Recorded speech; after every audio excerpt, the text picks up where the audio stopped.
Is the big score from the Outlaws of Thunder Junction going to get players riled up? Is this going to be the right type of card for players? This is something I can't wait to talk about.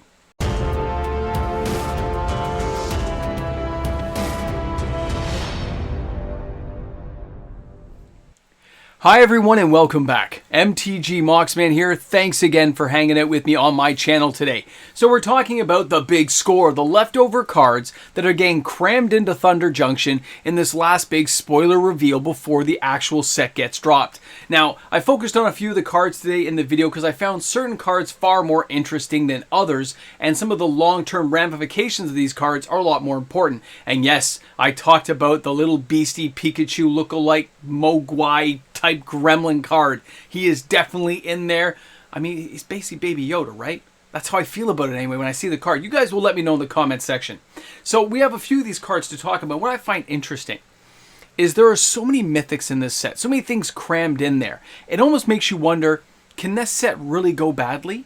Can this set do anything but be successful because of the sheer quantity of cards? And if boxes don't sell enough, we're going to have all kinds of wonky, crazy prices.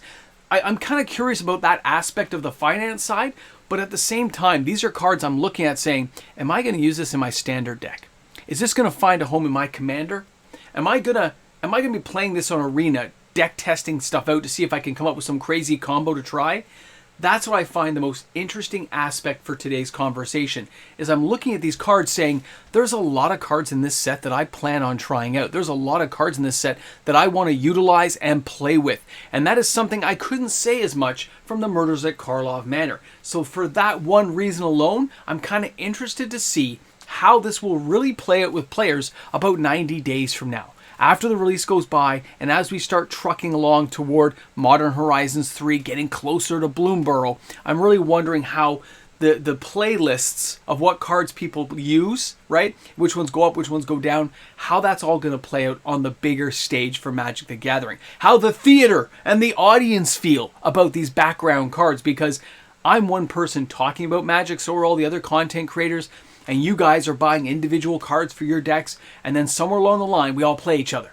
We face off, we battle, and we see which cards come out on top. And maybe you see me do something with a card that just flips your lid. You go, I gotta try that, because I know that's happened to me numerous times when I see certain things get played against me live or on Arena. So you guys will let me know. We're going to take a look at some cards. Let's share some thoughts and feelings today about how you feel about the artwork, the inception, the creation of everything. Are you buying? Are you not buying? We're this close now that really we're down to the wire. But here's the best part.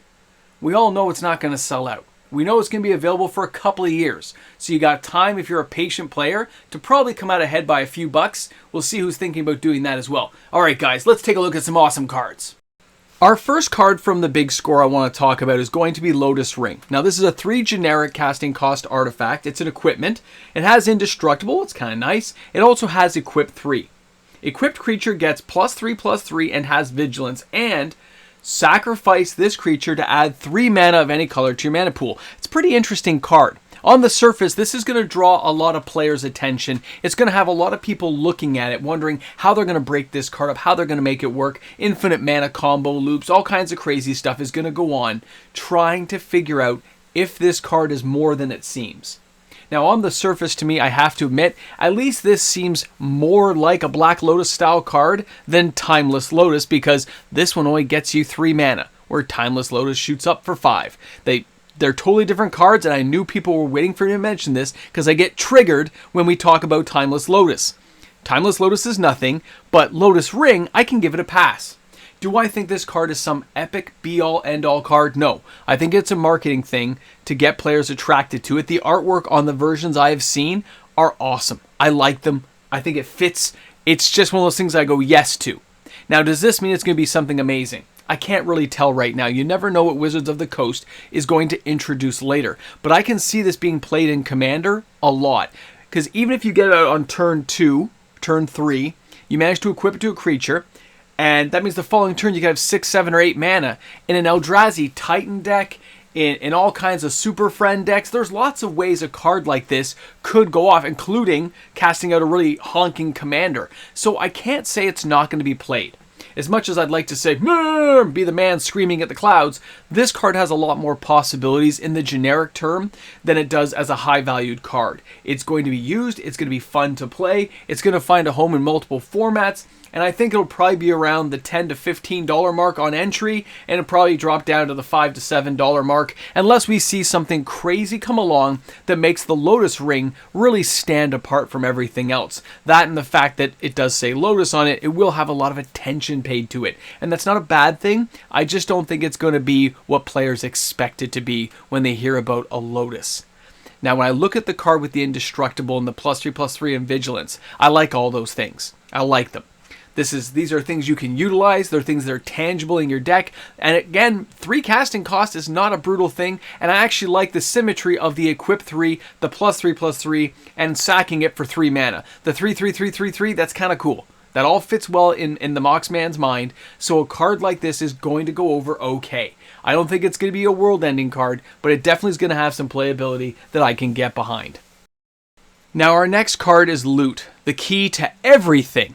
Apparently, this thing is a little creature, Beast Noble. It has a 1 red, 1 blue, 1 green, and it's a 1/2 with Ward 1. And of course it says, at the beginning of your upkeep, exile the top X cards of your library, where X is the number of card types among other non-land permanents you control. You may play those cards this turn. This is kind of an interesting card. It is going to see play.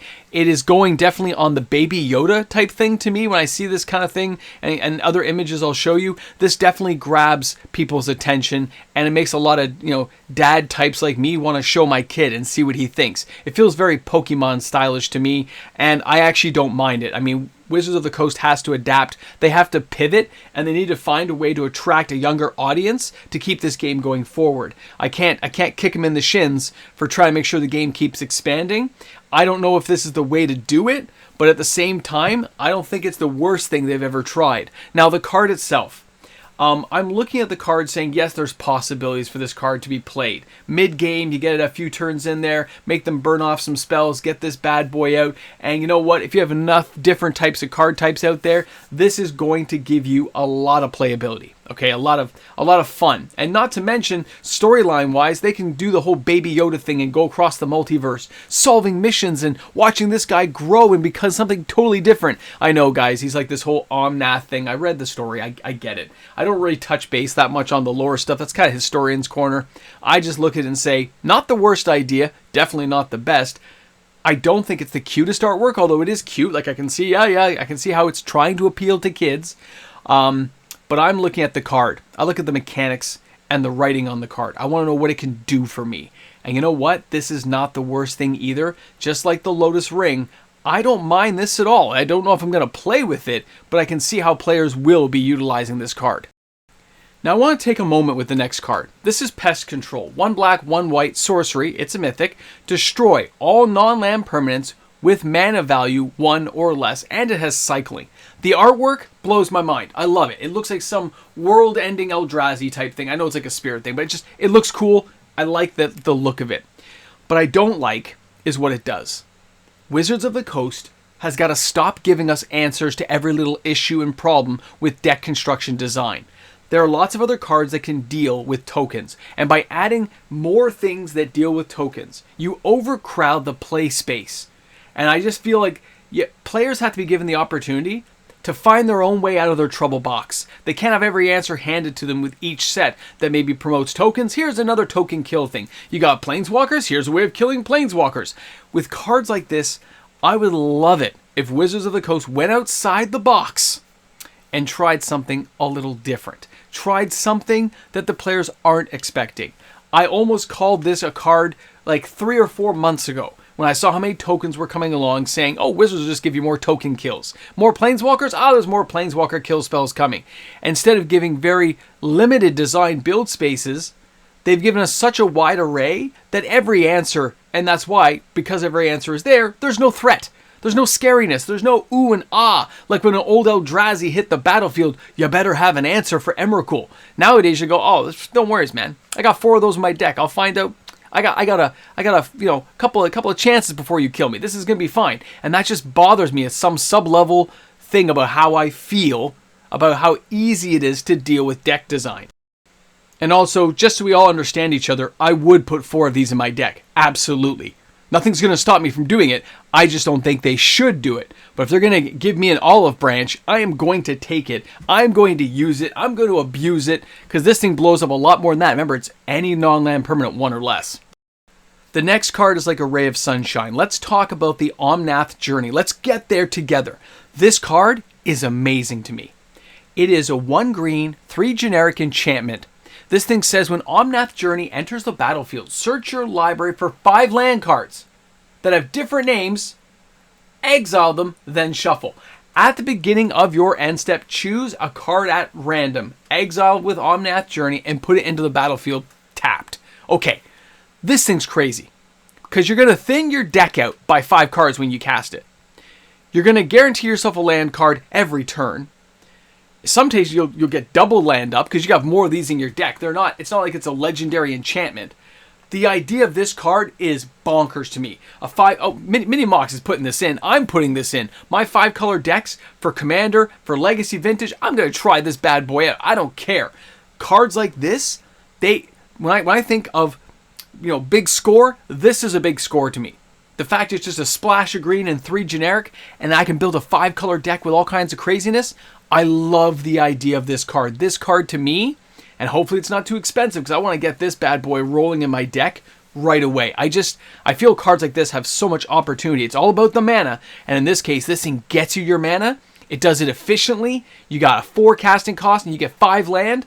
Oh, this thing is sick. I love this card. Guys, I love it, because even late in the game, casting it thins your deck out, lets you get to your bombs. There's lots of reasons to have this card in your deck, and I'm just sampling a few of them. There are way better deck construct designers out there who are going to figure out the craziest ways to do this. It's a great card to me. Great card. I want to know what you guys think about this card. Slam that down in the comments.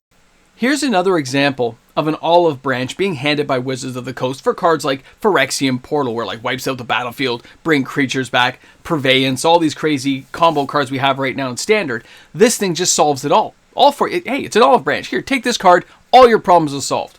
This thing is a 1 white, 1 generic enchantment. It's a mythic. When it comes into play, exile all graveyards.